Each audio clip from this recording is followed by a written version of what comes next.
उन्होंने तो ये भी कहा है कि कल आपको राजद ठगा है, नीतीश कुमार ठगा है, मैं भी ठग लूं, इसकी क्या गारंटी है। शहाबुद्दीन साहब मर गए, न तेजस्वी जी बात को उठाए, न लालू जी उठाए, न एक वर्ड तक नहीं बोले, न जाना मुनासिब समझे। लेकिन यहीं पर एक मुकेश सहनी जी नेता हैं वीआईपी के, उनके घर पे उनके पिताजी मर जाते हैं, हत्या होती है, तो लालू जी बीमारी हालत में, तेजस्वी जी वहां पहुंचते हैं। जाके आप पता कर लीजिए कि अगर मुसलमानों का कोई अगर दर्द बांटा है तो वो उनका नाम है कृष्णजी प्रसाद यादव। मैं पटना में मौजूद हूं। जिस दिन घटना होती है उसके सुबह होकर के देवरा बंदौली के लोग और कुछ पॉलिटिकल लोग लालू जी के यहाँ जाते हैं, वहां मुलाकात होती है, सारी बात से अवगत कराई जाती है, और आप कहते हैं कि लालू जी को मालूम नहीं है, मुकेश जी के पिताजी मरे आपको मालूम हुआ, लेकिन देवरा बंदौली में इलेक्शन को लेकर के, वोटिंग को लेकर के मुसलमानों के साथ जो वहां पर जाती हुई वो आपको नहीं दिखा।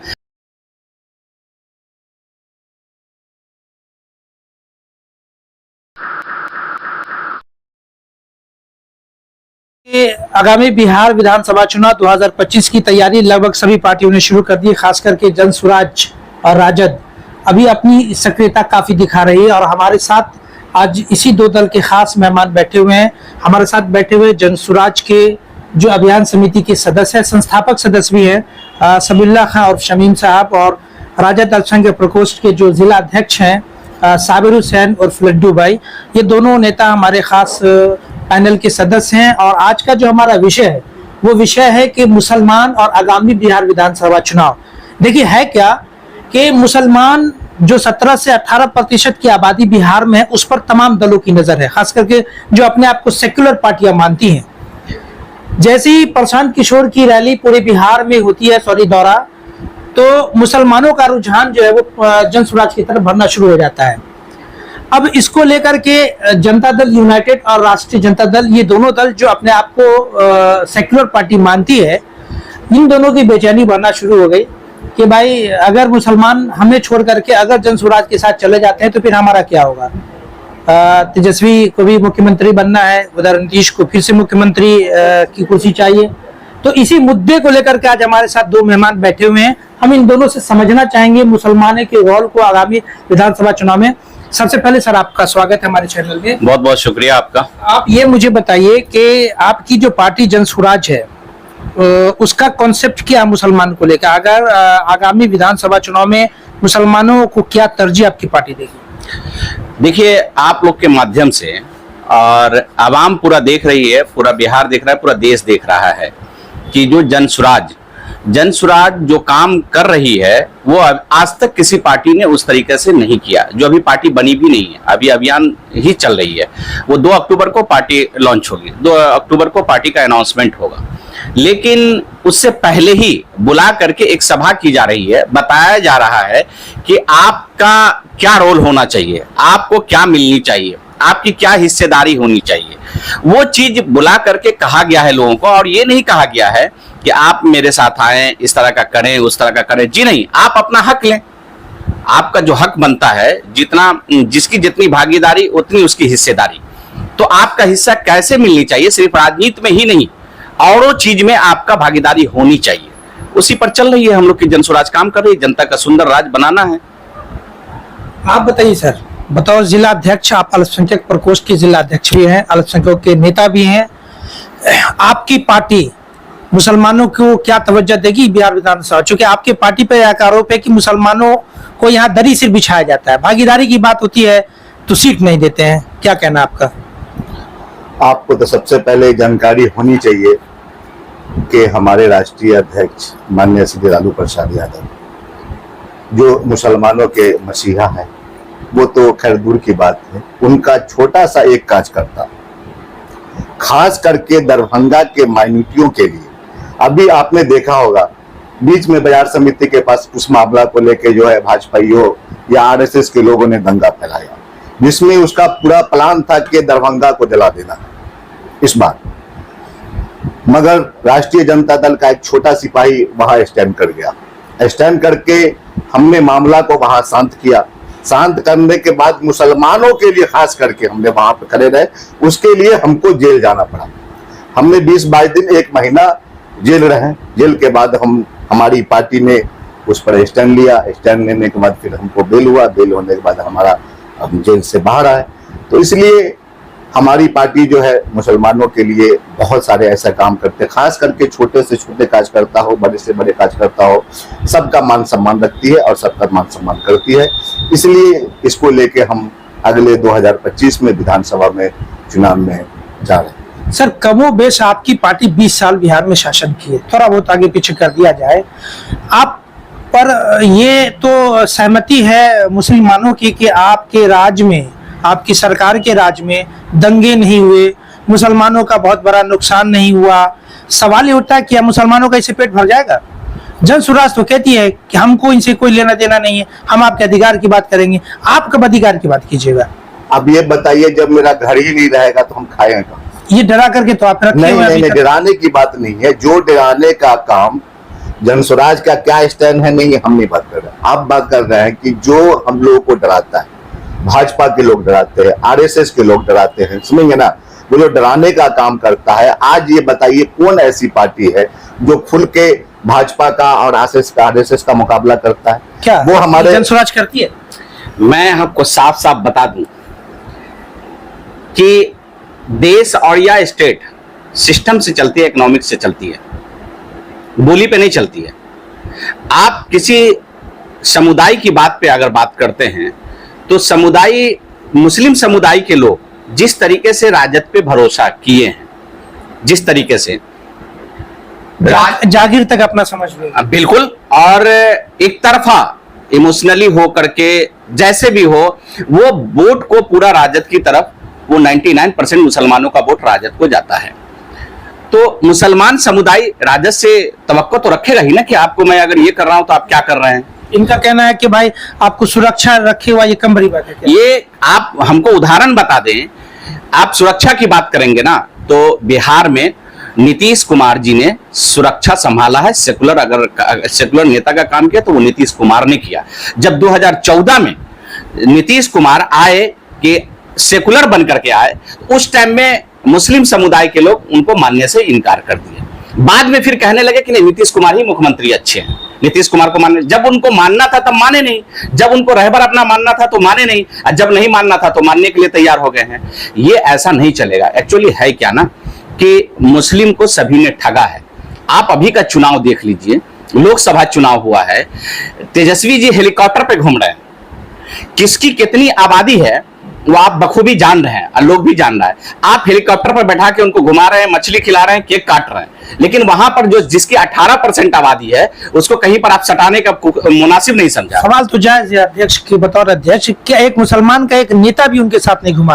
कई बड़े लीडर थे, बारिश सिद्दीकी साहब थे जो चुनाव नहीं लड़ रहे थे। एक सवाल तो होता है ना कि भाई 18% आबादी का वोट चाहिए लेकिन उनको लेके घूमेंगे नहीं। आपको शायद जानकारी का शायद अभाव है। मधुबनी लोकसभा का जब चुनाव हो रहा था, लगातार हमारे अब्दुल बारिक सिद्दीकी साहब तेजस्वी यादव के हेलीकॉप्टर पर हमेशा उनके साथ दिखा। किसी कार्यक्रम में, किसी कार्यक्रम, खास करके दरभंगा में जब प्रोग्राम हुआ, दरभंगा में भी सिद्दीकी साहब, मुस्लिम डोमिनेटेड जो भी मुसलमान के बहुत बड़े लीडर हैं, वो लोग सब थे उनके साथ। तो कहाँ मले अनदेखी किया जाए? कहीं हमको तो नहीं लग रहा है अनदेखी किया गया। नहीं। अब मामला, अब हमारे भाई बोल रहे हैं कि मुसलमानों को ठगना। अब ये बताइए, सीए का मामला हुआ, किसने उठाया? एनआरसी का मामला हुआ, किसने उठाया? 3 तलाक का मामला हुआ, किसने उठाया? यही तो इमोशन कार्ड का मामला हुआ, किसने उठाया? बताइए, ये नीतीश कुमार अपने इसी से मुसलमान खुश भी हो जाता है। नीतीश कुमार ये सेकुलर कहते हैं, सेकुलर पार्टी है, उनके जो है सांसद व्याप्ते से सीए पे जाके वोटिंग करते हैं, एनआरसी पे जाके वोटिंग करते हैं, 3 तलाक में जाके वोटिंग करते हैं, उसके बाद बब वोट वाला मामला आता है, उसमें जाके वोटिंग करते हैं। तो किस हिसाब के सेकुलर है? ये हमेशा तो मुसलमानों को ये ठगने का काम किया, मुसलमानों का हमेशा इसने विरोध किया। जनसुराज पर आपकी क्या प्रतिक्रिया? जनसुराज को आप किस नजर से देखते हैं? जनसुराज, आपकी पार्टी को जनसुराज से? जनसुराज का अपना मामला है।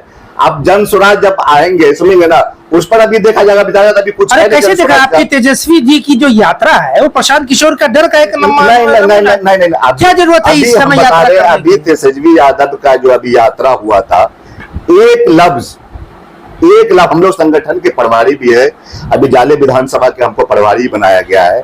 दरभंगा में भी हम थे, मधुबनी में भी थे। जो उसने बैठक में पंचायत अध्यक्ष से लेके, बूथ अध्यक्ष से लेके, प्रखंड अध्यक्ष से लेके जिला अध्यक्ष थे, सिर्फ अपने संगठन के बारे में उसने बात किया है कि संगठन मेरा कैसे मजबूत हो, संगठन कैसे हमारा चले जिला के अंदर। किसी पार्टी पर टीका टिप्पणी की बात उसने नहीं कहा। आपकी पार्टी पे हमेशा आरोप लगता है भाजपा की बी टीम है, आप लोग इसका खंडन भी कर देते हैं। मुसलमानों के दिल में ये बैठ नहीं पा रहा है कि भाजपा की बी टीम नहीं है, इसका कोई आपके पास तरीका है? मैं आपको बता दूं श्रीमान कि भाजपा की कोई बी टीम हम लोग नहीं है जो बोलती है। प्रशांत किशोर एक लंबा समय भाजपा के साथ काम करते हैं। मैं बता रहा हूं ना, भाजपा के साथ ही क्यों आप बता रहे हैं? आप ममता बनर्जी, आप सीएनआरसी की बात कर रहे हैं। सीएनआरसी आपके धरना प्रदर्शन से नहीं रुका है। एनआरसी जो रुका है वो रुका है बंगाल में सरकार बनी ममता बनर्जी का, उसकी वजह से रुका। अगर वहां बीजेपी की सरकार बनती तो ऑटोमेटिकली एनआरसी और सीए लागू होता, क्योंकि वहां उसका कमर तोड़ा। किसने तोड़ा? प्रशांत किशोर ने वहां पर ममता बनर्जी के साथ उन्होंने कंधा लगाया और वहां पर से भाजपा को भगाने का काम किया। आप वो मत देखिए, वो उनका रणनीतिकार हैं, वो एक बिजनेस है। आप एक यहाँ पर आपको केस का कोई मामला होगा तो दरभंगा न्यायालय में जाएंगे तो एडवोकेट करेंगे कि नहीं करेंगे, फीस देंगे कि नहीं देंगे? तो वो काम है, काम किया है उन्होंने। आईपैक्ट एक काम कंपनी थी, वो उसका काम किया, पैसा लिया। तो मोदी को आप करने की बात करें तो मोदी को हराने का भी तो देखिए ना कि प्रशांत जी ने मोदी को हराया भी तो है, नीतीश को भी तो जिताया है उन्होंने, चंद्रबाबू नायडू को भी तो जिताया है उन्होंने। ऐसे कई उदाहरण हैं। तो ये सब बी टीम कहने की बात है, बी टीम कहीं से नहीं है। हम लोग जो कहते हैं वो खुद बी टीम है। अब रही बात कि मुसलमानों की बात आप करते हैं, मैं उदाहरण के तौर पे राजद को मुसलमान वोट करती है, राजद ने मुसलमानों के लिए क्या किया, एक भी उदाहरण बता दे आप। क्या किया राजद? मैं पूरी बात बोल देता हूं। नीतीश कुमार जी, सेकुलर की बात मैं वो नहीं कह रहा हूं, नीतीश कुमार ने जो काम किया है बिहार में वो काबिले तारीफ है। अब डगमगा गए, ये हो गए, वो हो गए, वो तो समय की बात है। लेकिन उन्होंने जो काम किया है, जितनी कब्रिस्तान थी सभी को घेराबंदी कर दिया, मदरसा को कर दिया। राजद के टाइम में एक मौलवी का बच्चा अगर बर्फ के लिए रोता था तो बर्फ नहीं खरीद सकते थे। आज एक मौलवी का बच्चा चिकन मटन भी आराम से खाता है घर में। वो तो नीतीश कुमार ने कर दिया, राजद ने कुछ नहीं किया। राजद ने तो यही कार्ड खेला डराने का, हिंदू मुस्लिम और इसकी बात किया कि भाई भारत पाकिस्तान गाय गोबर, पाकिस्तान दिस दैट। मैं आपको दावे के साथ कहता हूं, किसी का दिन नहीं है कि हिंदुस्तान से कोई मुसलमान को निकाल देगा। यहां पर जो है ना, हम लोग कोई एडप्ट करके नहीं आए हैं कि यहां से हमको निकाल दिया जाएगा बाय चॉइस। जवाब ले लेते हैं जी अध्यक्ष जी, आप पर यह आरोप है कि आखिर आपकी पार्टी ने मुसलमानों के लिए क्या किया? देखिए, डराना, एनआरसी, ये सब कुछ, काम की बात बताइए। आप ये बताइए सबसे पहले कि अल्पसंख्यक आयोग का गठन किसने किया? बताइए जी। अल्पसंख्यक आयोग का गठन किसने? देखिए, यही तो बता रहा हूं, अल्पसंख्यक आयोग का गठन कांग्रेस की सरकार में हुई, कांग्रेस ने किया। और मैं बता देता हूं कि आयोग का गठन हमारे माननीय श्री लालू प्रसाद यादव ने आयोग का गठन किया। आप ये बताइए, दरभंगा के अंदर अभी जो मौलाना अब्दुल कलाम ये है, वो किसने बनाया? वो हमारी सरकार में बनाया। हमारे जो नेता थे फातमी साहब, उसने बनवाया। हमारे इसके जो राष्ट्रीय अध्यक्ष लालू प्रसाद यादव, उसने बनाया। जो मुसलमानों के लिए आप ये कह रहे हैं कि कब्रिस्तान का काम, ये बताइए कि कब्रिस्तान का काम सबसे पहले किसने स्टार्ट किया? ये हमारे माननीय श्री लालू प्रसाद यादव ने करवाया। कब्रिस्तान का काम, मदरसा का काम जो है हमारे माननीय श्री लालू प्रसाद यादव ने करवाया। लोगों का ये कहना है कि अगर लालू और नीतीश से तुलना किया जाए तो लालू ने काम की बात के काम नहीं किया है मुसलमानों के लिए। नीतीश ने कब्रिस्तान की घेराबंदी करवाई है, मदरसे में अल्पसंख्यकों का जो है वो ये किया है। तो इस पर आप क्या कहना चाहेंगे? सबसे पहले किसने स्टार्ट किया? इनको देखिए ना कि लालू प्रसाद ने सबसे पहले अगर काम किया तो वो कब्रिस्तान की बाउंड्री वाल का काम किया। उसमें कब्रिस्तान में मिट्टी भराई का काम किया, जनाजा गाह को बनवाने का काम किया। तो सबसे पहले जो है हमारे लालू प्रसाद ने स्टार्ट किया। बिहार विधानसभा चुनाव नजदीक है, भागीदारी के हिसाब से टिकट मिलेगा मुसलमान? एकदम 100 का 100% मिलेगा। अभी आप एक चीज बताइए कि अभी हमारे राज्यसभा से लेके विधान परिषद से लेके जितना मुसलमानों की माने जो आबादी है, आबादी के हिसाब से उनको बनाया। लोकसभा में तो आपने लोकसभा में मान ले कि एक सीट इधर से उधर हुआ है, समझ है, उससे कोई फिर भी 5 सीट तो मान ले दिया। आप मान ले कि यहाँ अब हिना साहब की बात थी तो हम लोग तो वहां मौजूद है, उस कमेटी के हम लोग ये भी मेंबर भी हैं। हमारे नेता प्रतिपक्ष युवा तेजस्वी यादव ने बोला कि इस बार हिना साहब को चुनाव वहां से लड़ाना। इसने रात को 11:30 बजे हम लोग वहां मौजूद थे, फातमी साहब को फोन किए कि हिना साहब से बात कीजिए और बात करके जो है उनको वहां से चुनाव लड़ाते। हिना साहब ने मना कर दिया मैंने चुनाव लड़ने से। अब ये बताइए कि इसमें मेरी पार्टी का या हमारे नेता का इसमें क्या गलती? सार्वजनिक बयान आपकी पार्टी की ओर से नहीं आया कि उन्होंने मना किया? हम बता रहे हैं ना, सार्वजनिक बयान आना चाहिए था ताकि यहाँ के आपके मुसलमानों के दिल में मैसेज जाए। आपके टीवी चैनल पर हम बता रहे हैं ना आपको। चलिए इनसे ले लेते हैं। हमारा कुछ सवाल जनता की तरफ से। लोगों का कहना है कि भाजपा एक चतुर पार्टी है, चालाक पार्टी है। 2020 में जो है वो चिराग पासवान मॉडल को अपनाया और नीतीश का कद छोटा कर दिया। 2025 में अब वो प्रशांत किशोर मॉडल के शक्ल में जो चिराग मॉडल को ही अपनाने जा रही है। होगा वही जो 2020 में हुआ है। प्रशांत किशोर आखिरकार फिर से भाजपा में जाएंगे, मुसलमानों का वोट बढ़ेगा और इसका फायदा भाजपा को होगा। आप क्या कहना चाहेंगे? देखिए, हम आपको बता रहे हैं, प्रशांत किशोर को इतने हल्के में नहीं लीजिए। अब भाजपा की ताकत नहीं है कि प्रशांत जी को अपने इसमें मिला लेंगे और प्रशांत जी उसमें चले जाएंगे। जी नहीं, प्रशांत जी एक बिहार का बेटा है, माई का लाल है। हर सुख सुविधा को छोड़ करके बिहार को ठीक करने के लिए आए हैं। बिहार में जनता का राज कैसे हो, बिहार सुंदर कैसे हो, बिहार से जो लोग पलायन कर रहे हैं वो रुके कैसे, उद्योग कैसे लगे। आपसे हम एक पूछना चाहते हैं, लालू जी की सरकार में पूरी उद्योग बंद हो गई, पूरी मिल बंद हो गई। नीतीश जी के टाइम में मिल, अब सरकार गठबंधन में भी चला रहा है, कभी बीजेपी के साथ कभी राजद के साथ। क्या सरकार के पास क्षमता और पावर नहीं होती है कि कोई उद्योग चल सकती है, नया उद्योग लग सकता है? आखिर क्यों नहीं सरकार चाहती है कि उद्योग लगे यहाँ? क्यों नहीं सरकार चाहती है कि उद्योग बंद हुआ उद्योग यहाँ चले? एक बड़ा मसला है, कह रहे हैं ये उद्योग की बात कर रहे हैं, विकास पे आइए ना। आप जातिवाद की कार्ड क्यों खेल रहे हैं? हम सब बिहारी एक हैं। हमारा कोई बिहारी, हम जितना बिहारी हैं वो एक बिहारी, सबकी एक जात है। ठीक है, हम मानने वाले अलग अलग धर्म के मानने वाले लोग हैं, हर अपने अपने इस पे आस्था रखते हैं, लेकिन हम सब बिहारी एक हैं। अब बिहार में बदलाव कैसे होगा, उसी बदलाव की बिहार के लिए गांव गांव पदयात्रा हम लोग कर रहे हैं। उसी का नकल बहुत सारे आप लोग चले हैं करने के लिए, लेकिन बिहार बदलेगी, ये मैं बता दे रहा हूं। 2025 में आप लोग देखेंगे कि बिहार कैसे बदलता है। बिहार की एक एक आवाम जाग चुकी है, आवाम अब रोड पे आ चुकी है, आवाम अपने हक की लड़ाई लड़ने को तैयार है। 2025 में बदलाव होगा। एक बात हम कहना चाहेंगे, विकास की बात इन्होंने किया। प्रशांत किशोर ने 2-3 बात चुनाव से पहले कहा है कि हम जो है वो बच्चों को जो है वो पब्लिक स्कूल में पढ़वाएंगे, प्राइवेट स्कूल में। इस तरह का जो विजन और मिशन है आपकी पार्टी नहीं 2025 को लेकर अभी तक खोल रही है। तो लोग ये समझना चाहते हैं कि 2025 को लेकर आखिर आपकी पार्टी की योजना क्या है? सिर्फ तेजस्वी को मुख्यमंत्री बनाना है या विकास की भी कोई बातें करनी है? आप एक चीज बता दे रहे हैं आपको कि हमारे नेता प्रतिपक्ष तेजस्वी यादव, जो 17 महीने में जो उसने काम किया है, 5 लाख लोगों को नौकरी देने का काम किया। अब ये बता दीजिए कि पूरे आप विश्व में चले जाइए, पूरे हिंदुस्तान में चले जाइए, एक साथ किसी को 5 लाख लोगों को नौकरी दिया है? हमारे नेता ने ये 5 लाख लोगों को नौकरी दे के दिखा दिया कि ये बिहार में नौकरी दी जा सकती है। 17 महीने में 5 लाख मिला, कम आंकड़ा है कि भाई साहब आप फिर आप बोली पे जा रहे हैं। तो बहुत अच्छा बता रहे हैं। नहीं, सवाल नहीं पैदा होता है। आप वैकेंसी को देखें ना, स्टेट में वैकेंसी कितनी खाली है। आप नीतीश कुमार जी ने, जो उनकी सरकार है, जो वैकेंसी है, अभी भी वैकेंसी कई लाख खाली है।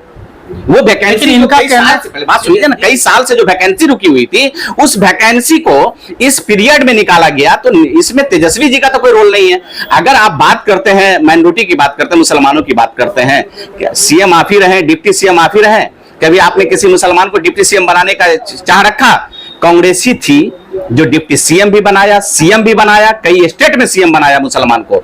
और कांग्रेस नो डाउट मुसलमान को अगर राजनीति का, और रही बात कि हमारा ये भी तो कहता है कि आप सियासतदां बनो, आप पढ़ाई लिखाई की तरफ चलो। पढ़ाई के लिए जाना हो तो किसी दूसरे कंट्री में जाना पड़े, चाइना भी जाना पड़े तो जाना चाहिए पढ़ने के लिए, ये हमारा धर्म कहता है। तो हमको अपने लिए मांगनी चाहिए, समझ गए? इज्जत और जिल्लत का मालिक अल्लाह है। हमारी हक क्या है, हम लड़ के रहेंगे। रही राजद की बात, राजद कहती है ना, कई सीट लोकसभा में दी, कई सीट विधानसभा में लड़ाई, क्या बनाया नहीं बनाया कोई छुपी हुई बात है क्या? जवाब ले लेते, कोई छुपाया हुआ बात नहीं है सर। मैं आपको मैं बता रहा हूं, थोड़ा सा सुन लिया जाए 1 सेकंड के लिए। मेरा कहना है कि आप बनाने की बात करते हैं ना, ये यहाँ बनाने उनाने की बात नहीं। यहाँ तो आप अभी 2025 है ना, आप मुसलमान की जितनी हिस्सेदारी है, मुसलमान की बात करते हैं ना 18%, उतनी भागीदारी दिखा के दिखाइए ना 25 में। जिस जगह मुसलमान चुनाव लड़ेगा राजद से, जितनी भागीदारी उतनी दे देगी। अभी नहीं कि 5 दे दिया 10 दे दिया, जी नहीं, जितनी मुसलमान की मैं तो लगा, मेरी जन सुराज लड़ाएगी 40 से 50 सीटों के बीच में चुनाव लड़ाएगी, नहीं लड़ाएगी तो दोबारा वोट मांगने नहीं जाएंगे, दावे के साथ कहते हैं। ये प्रशांत जी लड़ाएंगे। आपको बातों से लग रहा है कि राजद ने कहीं मुसलमानों का शोषण बहुत किया है। बहुत किया है, बहुत किया है। अब नहीं शोषण होने वाला है, अब मुसलमान जागरूक है। अब एक चीज बताइए, नीतीश कुमार 17 साल 20 साल सरकार में थे, उसने काहे नहीं नौकरी दे दिया? तेजस्वी प्रसाद यादव 17 महीने के लिए सरकार में था, तो 5 लाख नौकरी कहां से आ गई? अब ये बताइए, जनगणना वाली बात थी, अब ये 17 साल से ये सरकार में थे, क्यों नहीं जनगणना कराया उसने तेजस्वी यादव ने जनगणना कराया। अब जनगणना कराने के बाद जब जिस जाति का पता चल गया कि किस जाति के लोग कितना है, हमारे नेता ने यह ऐलान कर दिया कि जिस जाति के जो लोग हैं, जो बेरोजगार है, उसको जो है हमने 2 लाख रुपया रोजगार करने के लिए देंगे।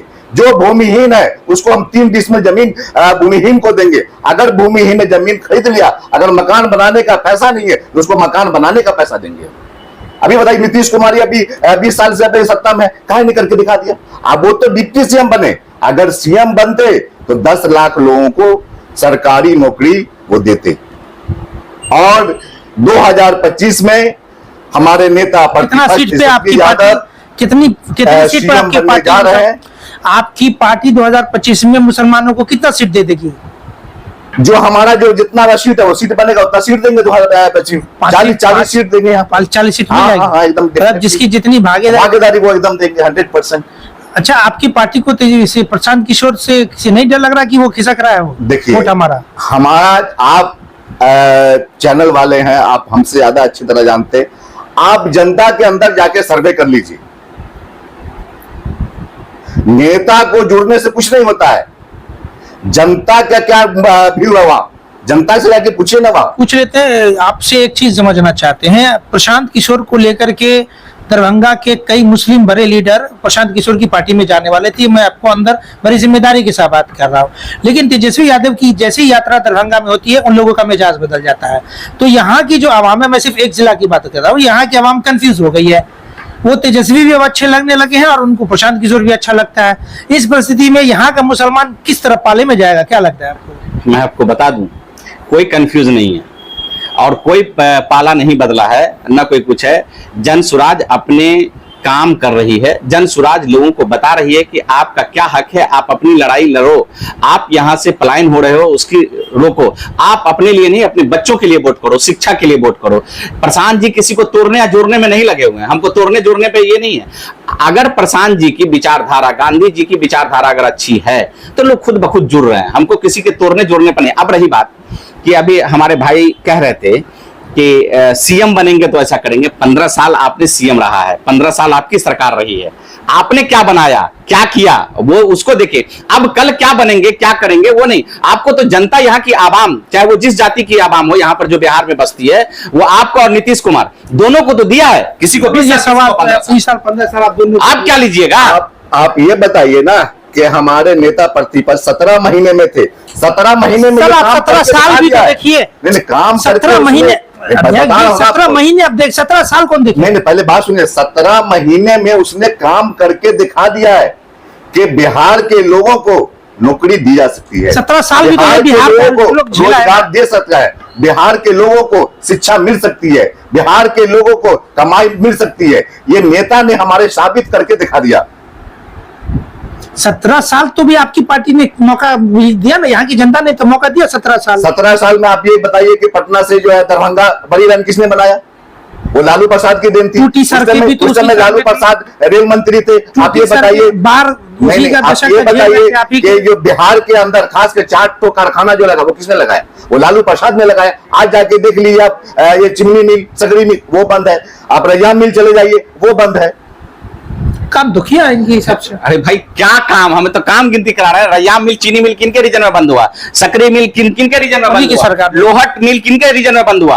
नीतीश कुमार जी उसको बनाने के नाम पर इसको बेच दिया, ईटा तक बेच दिया। आप ही दोनों का तो किया कराया है। 20 साल आप, 15 साल आप, 20 साल आप, 15 साल आप, 20 साल आप, फिर 15 साल वो, यही तो करते हैं। जनता उब गई है, बनाते हैं। जनता उब गई है। अरे जनता उब गई, बदलाव चाहती है, एकदम बदलाव के हिसाब से बिल्कुल बदलाव चाह रही है। नीतीश कुमार के सलाहकार कौन है पहले पूछिए? कौन है? प्रशांत किशोर है।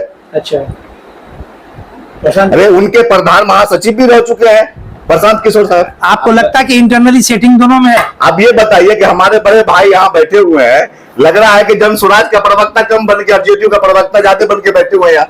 नहीं जेडीयू के हमारे प्रवक्ता इनके बातों से लग रहा है कि इसके नीतीश का प्रशांत किशोर के साथ इंटरनली इनके सेटिंग। बातों से तो ऐसा लग रहा है कि हमारे भाई साहब जो है जन स्वराज का प्रवक्ता कम बन के है और नीतीश कुमार का प्रवक्ता ज्यादा बन के है। मैं आपको भाई आपको बता दूं लड्डू बाबू कि मैं जो सही है वही बात रख रहा हूं। मैं जेडीयू का प्रवक्ता और जेडीयू का सलाहकार नहीं हूं। तुलनात्मक बात आपने क्या कहा? बात कर रहा हूं कि सरकार किसकी रही है, किस रीजन में क्या काम हुआ है। जेडीयू अभी क्या कर रही है वो भी देख रहे हैं। जेडीयू भी आप ठगने की काम कर रही है, जेडीयू भी आप वो कर रही है। जेडीयू आपने जब देखिए सच्चाई यही है कि 2014 में नीतीश कुमार ने मुसलमान पे भरोसा जताया था, लेकिन मुसलमानों ने उन पे भरोसा नहीं जताया। ठीक है, इसका रीजन हुआ फिर भी बीजेपी में रहते हुए जो जिस गवर्नमेंट में जो काम हुआ, रोड का हो, बिजली का हो, जिस आपने बिजली के लिए वोट किया है तो बिजली मिल रही है, चाहे स्मार्ट मीटर लग जाए कि 1500 की बजाय 2500 बिल आवे। आपने 5 किलो अनाज के लिए वोट किया, 5 किलो अनाज की जगह 4 किलो मिल रहा है, आपको मिल रहा है। मेरी बात समझ लीजिए, आप जिस चीज के लिए वोट किया है वो चीज तो आपको बेईमानी से ही हो, लेकिन उतना तो मिल रहा है। एक हॉट मुद्दा है सही से शमीम भाई, एक हॉट मुद्दा भी मुसलमानों का है वक्फ बिल। प्रशांत किशोर का स्टैंड क्लियर नहीं हो रहा, मुसलमान की निगाह उसमें। आप पहले बात सुनिए, आपने सुना नहीं है शायद।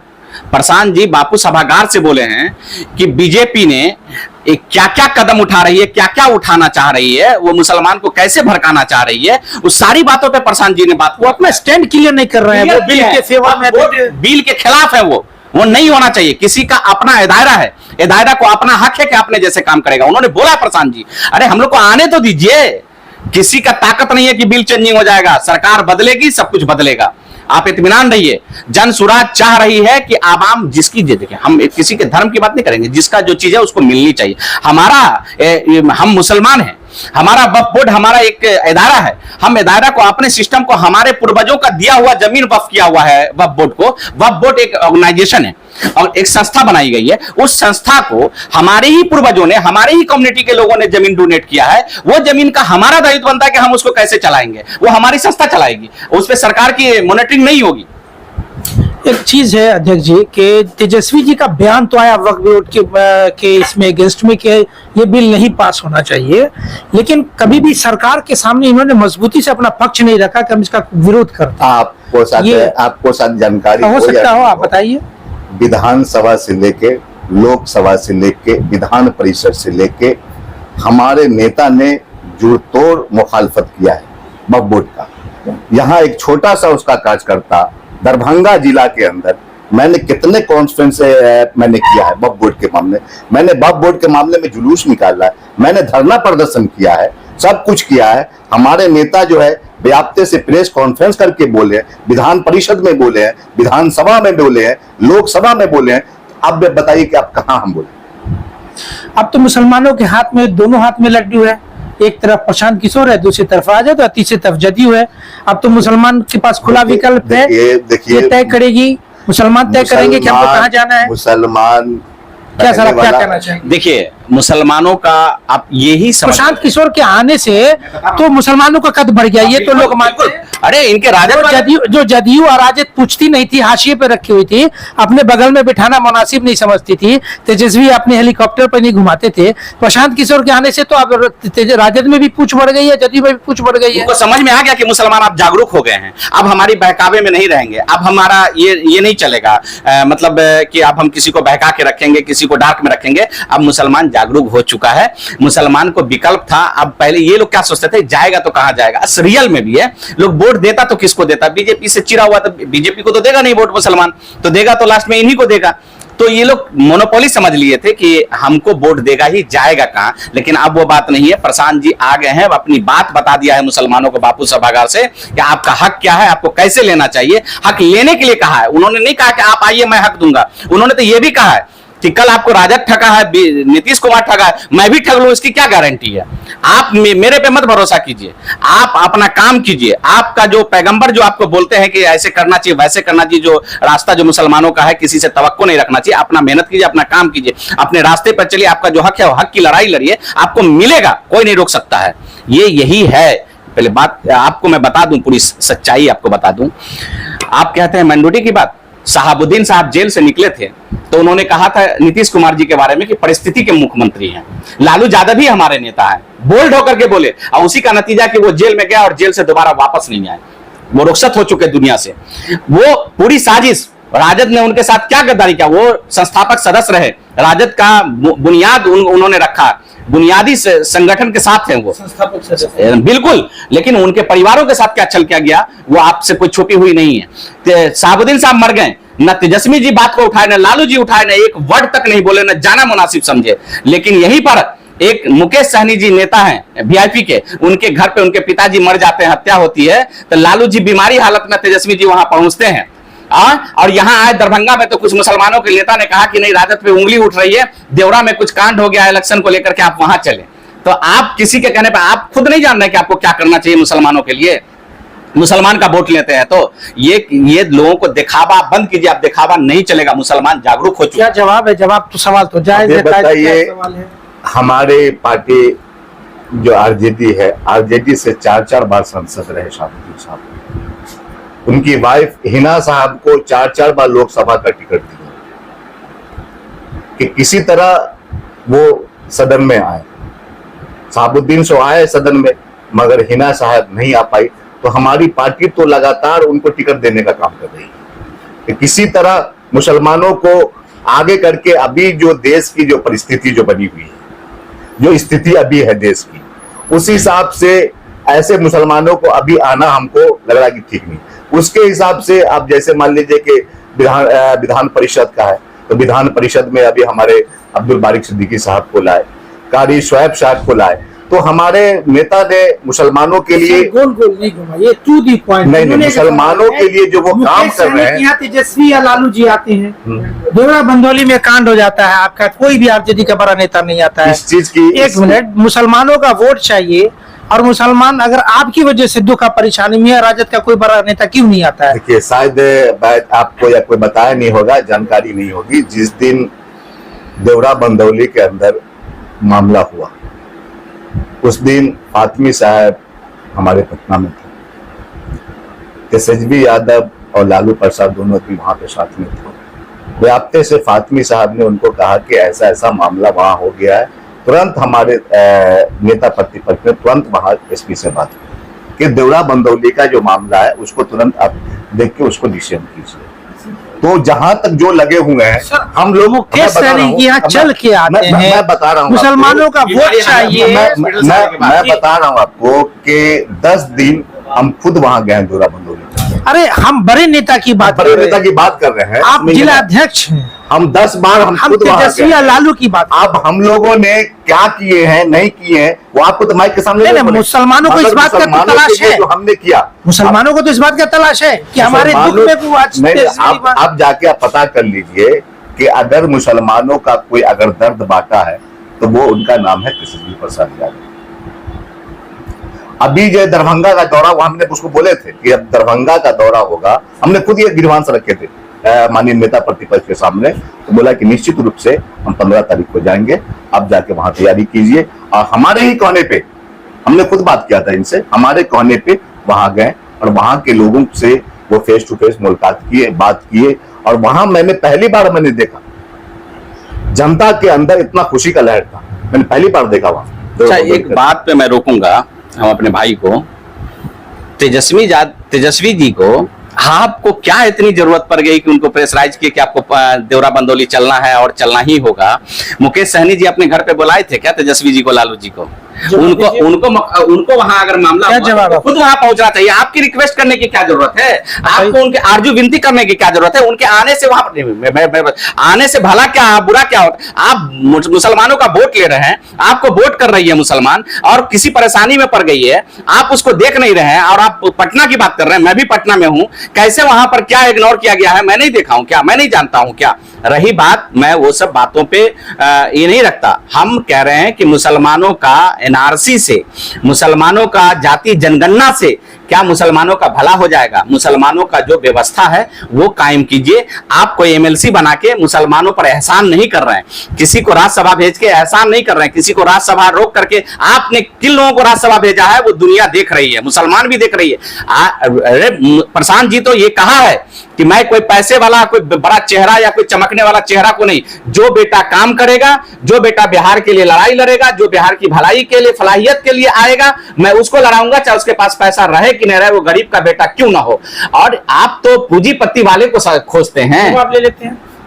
मैं बता रहा हूँ तो कहना क्यों पड़ा कि आप वहां जाइए, मुकेश सहनी क्या बिना कहे हुए चले? बता रहा हूँ आपको, क्योंकि जाले विधानसभा का संगठन का प्रभारी भी हूँ, विधानसभा का वो प्रभारी भी है। जब वहां हम जनता के बीच में हम जा रहे थे तो उनका कहना था कि अपने नेता से हम एक बार मिलना चाहते हैं, हम अपने नेता से एक बार फेस टू फेस बात करना चाहते हैं। जनता ने कहा। तब हमने कहा कि दरभंगा वो 12-13 को वो आ रहे हैं। आपने संदेश पहुंचा दिया। हाँ, और वो वहां के देवरा बंदौली के लोग, जाले के लोग, दर्री के लोग ये आपसे मिलना चाहते हैं। तो बोला कि ठीक है, हम वहां चलेंगे। इनके सवाल का जवाब नहीं हुआ, इनके सवाल को आपने समझा नहीं। इनका सवाल ये है कि मुकेश सहनी ने दावत तो नहीं दिया था हमारे यहाँ पाइए, बिना दावत के आप पहुंचे। बात रहा वहां, हम बता यहाँ क्यों नहीं आए? मुसलमानों का वोट चाहिए, हम बता रहे हैं। इनकी जानकारी शायद हमारे माननीय श्री लालू प्रसाद यादव जी को नहीं थी, समझ गए कि वहां जाना है। अगर जो हमारे शीर्ष नेता थे, अगर वो उनको थोड़ा सा, जैसे मैंने नॉलेज दिया ना अपने नेता को, मैंने कहा ये दिन है, ये रात है, वहां की जनता आपसे मिलना चाहती है। अगर ये नेता को, जो हमारे शीर्ष नेतृत्व करते हैं, जो शीर्ष नेता है, अगर वो हल्का सा उनको कन्वेंस करते तो हमारा नेता जो कहीं आप इसको मानते हैं? हाँ, जाते हैं। देखिए वहां तेजस्वी वहां गए, इसका श्रेय आपको जाता है, लेकिन कहीं ना कहीं मानते हैं आपके शीर्ष नेता ने कन्विंस नहीं किया उनको। इस वजह से मैं बता रहा हूँ, इतनी सफाई से झूठ नहीं बोलना चाहिए मेरे भाई को। मैं पटना में मौजूद हूँ, जिस दिन घटना होती है उसके सुबह होकर के देवरा बंदौली के लोग और कुछ पॉलिटिकल लोग लालू जी के यहाँ जाते हैं, वहां मुलाकात होती है, सारी बात से अवगत कराई जाती है, और आप कहते हैं कि लालू जी को मालूम नहीं है, मुकेश जी के पिताजी मरे आपको मालूम हुआ, लेकिन देवरा बंदौली में इलेक्शन को लेकर के, वोटिंग को लेकर के मुसलमानों के साथ जो वहां पर जाती हुई वो आपको नहीं दिखा, वो उसकी जानकारी नहीं हुई, जबकि आप तक मैसेज पहुंचा है, आप तक नेता पहुंचा है। आप सुनिए, आज भी वहां के मुसलमान परेशान हाल है इस केस मुकदमे में मुलव्वस होकर के। कल भी परेशान थी, कुर्की जब्ती की नौबत है, बहुत सारे छोड़े हुए सैकड़ों लोग। उसकी दर्द वो कैसे खत्म होना चाहिए था, कानूनन कैसे होना चाहिए, कानूनन एक कलक भी है कि हमने जिस दल को वोट किया वो दल हमको पूछता तक नहीं है, एक कलक भी है उन लोगों को। आप जाके थोड़ा सा, आप जाके दौरा बंदौली की स्थिति, तेजस्वी के आने के बाद माहौल बदला पहले भी हमने लगातार दौरा किया। देखिए टीवी चैनल पर बोलने से बहुत ये नहीं होता है। हमने जो देवरा बंदौली के लोगों के लिए मैंने काम किया, अरे आपने किया, आपके काम पे कोई संदेह नहीं है, आपने काम किया। सवाल उठता है आपके बड़े लीडर तक हमने किया। अरे जिलाध्यक्ष, विद ड्यू रिस्पेक्ट, मैं कहना क्या चाहता हूँ उसको समझिए। आपके काम पे, आपके क्रियाकलाप पे किसी का सवाल नहीं है, आपकी पार्टी के बड़े लीडर ने इसको तो अनदेखा किया ना। नहीं तो हम किसके कहने पे गए? क्या आप किसके कहने पे? आपने कहा जनता, हमारे जो शीर्ष नेता है। मैं पूछ रहा हूं, अगर वहां केस हुआ, किस कारण से हुआ? क्या अभी तक लालू जी विपक्ष में, तेजस्वी जी विपक्ष के नेता हैं यहाँ, और बड़े लीडर हैं, और पूर्व डिप्टी सीएम हैं, और उनके पिताजी पूर्व सीएम हैं, और उनकी माताजी पूर्व सीएम हैं, लेकिन अभी तक सही से जांच हो जाता देवरा वाला पे, कोई अभी तक जांच आपने सुना? कोई पदाधिकारी सही से उसका निष्कर्ष जांच हो? अभी सब लोग हाल है कि हाई कोर्ट से केस रिजेक्ट हो गया है, उनका कुर्की जब्ती होने वाला है, तो जांच होना चाहिए, उस पर रोक लगनी चाहिए कि कुर्की जब्ती की कार्रवाई रोक करके पहले जांच की जाए। अगर इसमें दोषी है तो उस पर कार्रवाई हो, अगर दोषी नहीं है, निर्दोष है, जो लोग निर्दोष फंसे उनको बरी की जाए, ये होनी चाहिए थी। ये हुआ क्या? अब हमारे लग रहा है थोड़ा सा भाई को हमारे जानकारी का अभाव है, समझिए ना। आप जाके वहां उनका उसका FIR देखिए, उनका सुपरविजन देखिए कि आप सारा सुपरविजन उनका खत्म हो। जो सुपरविजन यहाँ SP के द्वारा या मतलब DSP के द्वारा किया गया, वो फिर री सुपरविजन हुआ है। री सुपरविजन में जितनी भी दफा गए वहां उसमें लगी हुई थी, सारे दफा को हटाया गया वहां। अब जाके जानकारी मैं आपको बता दूं, ये कानून जानकारी नहीं है, क्योंकि मैं वकील नहीं हूं उस पार्टी का, ना मैं केस देख रहा हूं कि मुझे जानकारी। बात रखी, बहरहाल और कुछ करना चाहिए? नहीं, मैं यही चाहूंगा, संदेश देना चाहूंगा कि जन सुराज, जनता का सुंदर राज बनाने चले। मैं अपने भाई को भी कहूंगा कि हमारे प्रशांत, हाँ आप भी आइए, हमारे प्रशांत जी की बात को सुनिए और उनकी बात को सुनने के बाद और हम लोगों की अगर बात अच्छी लगे तो हमारे साथ जुड़िए और बिहार को अच्छा बनाने के लिए आप भी हमारे कंधा के साथ, कंधा से कंधा मिला के चलिए, हमारे पीछे नहीं हमारे आगे चलिए, मैं आपके साथ साथ। आप कुछ संदेश देना चाहेंगे? आप भी दावा दे दीजिए राजद में आने का। हम लोग बिहार के सबसे बड़ी पार्टी, अभी भाजपा हो गई है। नहीं, अभी भी हम सबसे बड़ी पार्टी, नहीं भाजपा अभी हो गई, अभी वर्तमान में भाजपा अभी एक सीट आपसे ज्यादा भाजपा को है। समझ गए जी। तो हम भाई से यही कहेंगे कि जहां उम्मीद है वहां आप आइए, समझ ना, वहां स्वागत। आप पहले भी हमारी पार्टी में थी, लेकिन बहरहाल ये तो 2000 हमारे दर्शक भी देख रहे हैं, टिकटधारी है 2025 का विधानसभा चुनाव काफी रोमांचकारी होगा। मुस्लिम तबका काफी खुश है, इसीलिए कि उसकी पूछ, उसकी कद बढ़ गई है। जदयू वाले भी अब खरीद पूछने लगे हैं, राजद वाले तो पूछिए नहीं। हमें तो ऐसा लगता है कि सिर्फ जो है वो ईमान है, यानी कि कलमा नहीं पढ़े हैं राजद वाले बड़े नेता सब, वरना बड़ी पूछ बढ़ गई है। और प्रशांत किशोर तो खैर एकदम गोद में ही बिठा ले हुए मुसलमानों को।